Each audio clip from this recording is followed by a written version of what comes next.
Our hotel in Lira has been raided by the police and military commanded by one Moses Mukiibi. They are currently breaking into the rooms. Ebigambo bino biwandikiddwa eddakiika 4 emabega nga sinnaba kubanga nkola story eno era nga bibadde bigambo ebikakasibwa His Excellency Bobi Wine n'okunnyonnyola embeera eriwo eddakiika eno. Emboozi eno ngirikodinze essaawa ziri 4 n'eddakiika 23 ez'ekiro ng'ennaku z'omwezi 28 omwezi gwa October omwaka 2025. Amawulire agakayingirawo era agakatuukawo mukwano gwange ge g'okuba nti His Excellency Bobi Wine abasajja bamusazeeko mu woteeri erira era nga nnyonnyola n'agamba nti woteeri yaffe mu Lira esaliddwako abasirikale wamu n'aba military wabula ng'omuntu abaduumira amanyiddwa nga Moses Mukiibi. Era Bobi Wine agamba nti essaawa zino bali mu kumenya nga bwe bayingira mu zirooms ez'enjawulo eza woteeri eno. Ngenda kubanga mu video eno nkuwa information okusinziira kwabo abali mu woteeri essaawa zino wamu n'abagyetoolodde, wabula nga abasinga bakozesezza typing oba kuwandiika olw'ensonga nti tewali video ziri mu kukwatibwa kabibeere bifaananyi eddakiika eno. Buli ali mu woteeri eno oba alinaanyeewo awandiika buwandiisi n'okutwabudeetinga ku mbeera eri mu kugenda mu maaso. Ekifaananyi ekyo kifaananyi kikadde nnyo wabula kyali kiraga mbeera yakubeera nga His Excellency Bobi Wine agombeddwamu obwala abasirikale. So si kifaananyi kiri current, but ngenda kubanga nkuteerako ebifaananyi byonna ebiri current oba ebipya okusinziira ku rally gy'abadde nayo olunaku olwaleero. Bifaananyi ebimu ku bye ngenda okukozesa nga bwe nkunnyonnyola direct kiki ekigenda maaso. So His Excellency Bobi Wine wakati mu luyogaano lubadde lubunaabunanye ku social media avuddeyo n'akakasa nti bya ddala abasajja babasazeeko. Kati nno tekivudde ku His Excellency Bobi Wine yekka ne leader of opposition omukulu amanyiddwa nga Joel Ssenyonyi naye akozesezza omukutu gwe mukadde ke kamu n'agamba nti remember the police officer who yesterday headbutted Dan Magic, a one Moses Mukiibi? He's leading a team of security operatives that are currently breaking into various rooms of the hotel where NUP presidential candidate and his team are residing tonight in Lira. The impunity. Omukulu Joel Ssenyonyi ng'agamba nti mujjukira bulungi omusirikale olunaku lw'eggulo ng'ennaku z'omwezi 27 eyakubye Dan Magic mu mutwe oba eyamukubye ne kihelmet mu mutwe gwayogerako yono yennyini gwolaba eddakiika eno. In fact ngenda kuteerako ko n'ekimu ku bifaananyi nga tali mu helmet kuba ono ye yakubye Dan Magic olunaku lw'ejjo. Dan Magic n'avaawo n'ebisago ebyamaanyi ddala ku mutwe. Kati Joel Ssenyonyi agambye nti ono yennyini gwe muli mu kulaba eddakiika eno yakulembeddemu ekikwekweto ky'okulumba n'okusalako hotel Bobi Wine mwabadde alina okusula ekiro kya leero. Yaduumidde abawanvu n'abampi okujja okusalako hotel omukulembeze w'ekibiina ki the National Unity Platform waali eddakiika eno. Kati bwe tuba nga tuvudde wa Joel Ssenyonyi tujja genda ewa mwana mulenzi amanyiddwa nga Ninye Tabs. Tabs musajja munnamawulire era musajja mukwasi wa bifaananyi mukadde ke kamu n'okubeera nti agoberera ensonga. Ninye Tabs olugendo lw'erira yatambudde ne His Excellency Bobi Wine. kati ono mwana mulenzi gwolaba ku screen yamanyiddwa nga Dan Magic. Dan Magic bwatu bwe yafaananya oluvannyuma lw'okuba nga yakubiddwa Afande Mukiibi omutwe n'amwasa wano ku mumwanga w'olaba thenne waggulu mu kyenyi. Wabula videos ezimu oba ebifaananyi ebimu byabadde tebisobola kubanga bisharingirwa ku mutimbagano wano nga bwe mumanyi obulungi nti YouTube tetera kukkiriziganya oba kukwatagana na bintu bya musaayi n'ebigwa mu layini eyo. So mbadde kugamba nti Ninye Tabs yatambudde ne His Excellency Bobi Wine. Era nga gayo ono munnamawulire era musajja abeera ennyo nnyo ne information wano na wali. Kansooka nkufunireko ko akatambi kano. Nina akatambi kenfunye just nga ndi mu kugenda maaso. Kubimu kubiri munda oba akakwatiddwa mu bubba.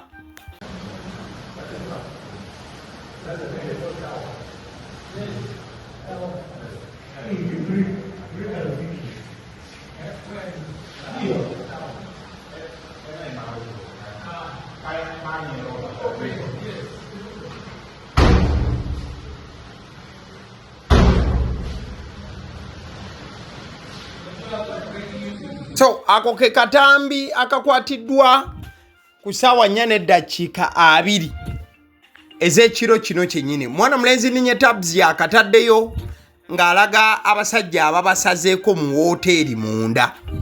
Era nga Ninye Tabs awandiise n'agamba these here are police officers under the command of Moses Mukiibi from the field force unit breaking into my room at the hotel where we booked to stay together with Bobi Wine. Ngagamba nti ke katambi k'abasirikale abakomandingiddwa Afande Moses Mukiibi okuva mu field force unit nti nga bayingira mu woteeri okumenya wawe babuukinze okubeera ne Bobi Wine.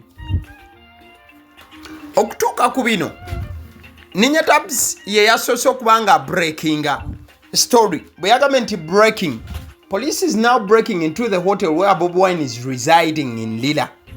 The receptionist has been arrested and they are knocking on every room. Kati yabadde annyonnyola n'agamba nti poliisi eri mu kumenya mu hotel Bobi Wine mwali erira. Kati n'annyonnyola n'agamba nti receptionist oba bano abayambi ababeera ku mulyango w'otuukira ye baamukutte. Bwe bamaze okumukwata ne batandika okugenda nga bakonkona ku buli ruumu.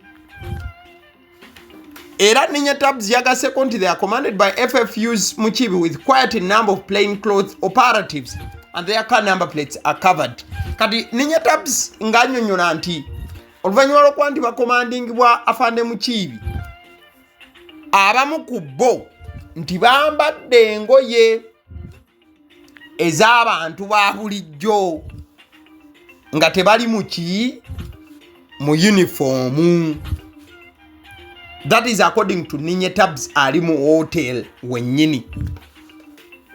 Bwamaze n'agatako n'agamba nti wow, police is asking for Tabs and Tower as they continue to knock on every room at the hotel where we booked to sleep in Lira. Am I still yet to understand their reasons for this? Meanwhile, I am watching their siren lights from just across the hotel.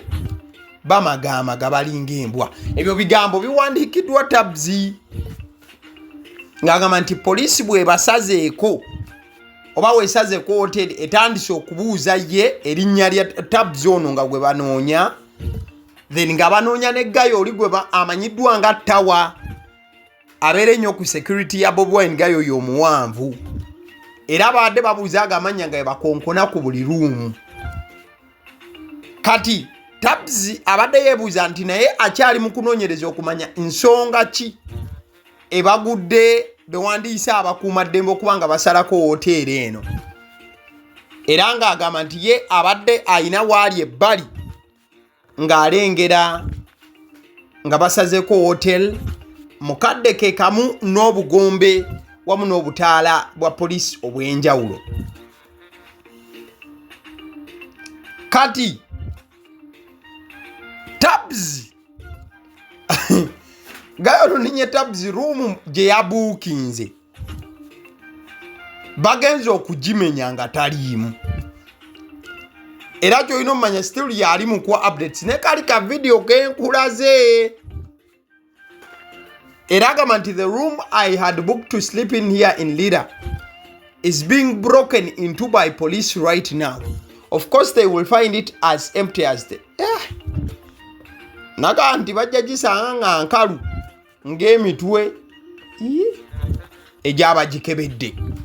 Oyo ye ninye tabzi omu ku batambudde ne His Excellency Bobi Wine, of which according to that information ne ninye tabzi nga bwannyonnyola kyandibanga ne Bobi Wine yakakoze mu ngeri ya robadoba style olw'ensonga ono ninye tabzi yatambudde naye.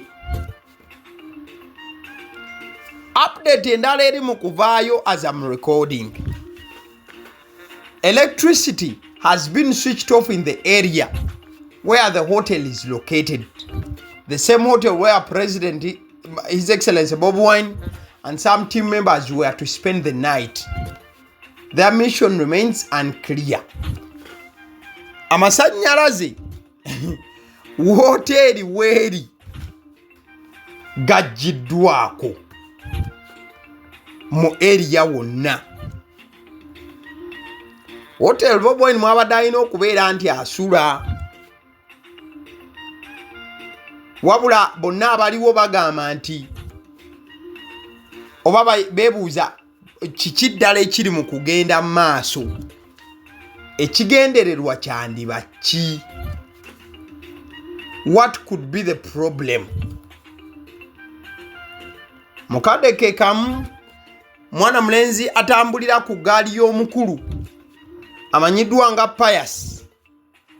Still wogenda maaso okuba nti weetegereza here and there, naye annyonnyola kimu agamba nti omukulembeze w'ekibiina ki NUP tali safe yadde. Mukadde ke kamu era nagamba this happened after police in Albertong detained over 15 of our team members on our way to Lira to spend the night.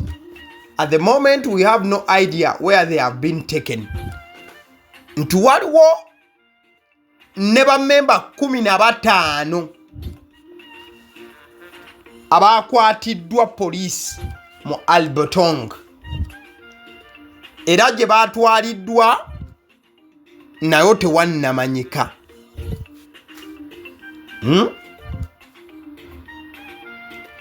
In fact mu kusooka bisoose nga bintu bya kusaaga, basoose kubanga bagaana tiimu y'abamawulire eya His Excellency Bobi Wine okubeera nga accessinga hotel.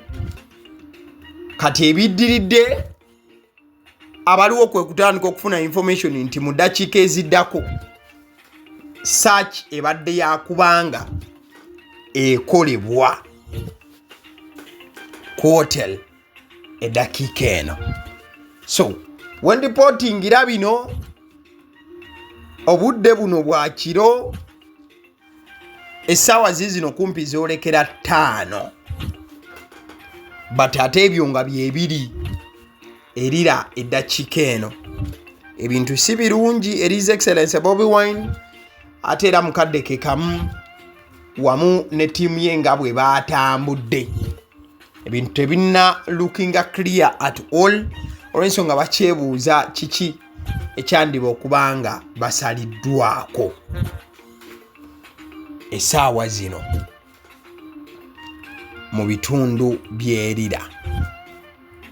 Mwana mulenzi amanyiddwa nga Dan Magic naye yabadde n'akaseera akabadde heated up wakati n'omukulu oli Mukiibi we beeweereza ebigambo ebyabadde ebirala ennyo. Nabikuwadde ku video gye nvuddeko kubanga nteeka wano ne mbikunyonnyola byonna nga bwe bya happenings, but right now ekyo kye kiri wali erira His Excellency Bobi Wine wamu ne team okubeera nti basaliddwako aba security.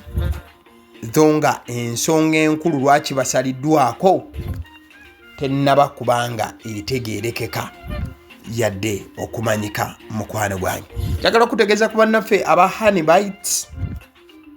Agamba nti Honey Bites kye bakola kyakuba nti bakuwa package by'ebyokulya by'omwana adda ku ssomero oba ng'ogenda mukyalira. Bakubire ku 0709 787508 0709 787508 be bannaffe aba Honey Bites.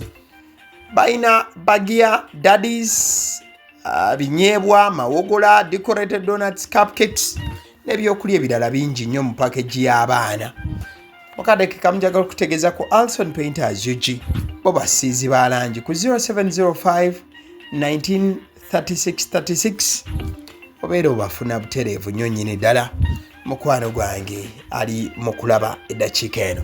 Abasiddi omusunsuzi erinnya eryange agaliwo gwe mukutu information nga bweri bwe tugyetika ne tugikutuusaako.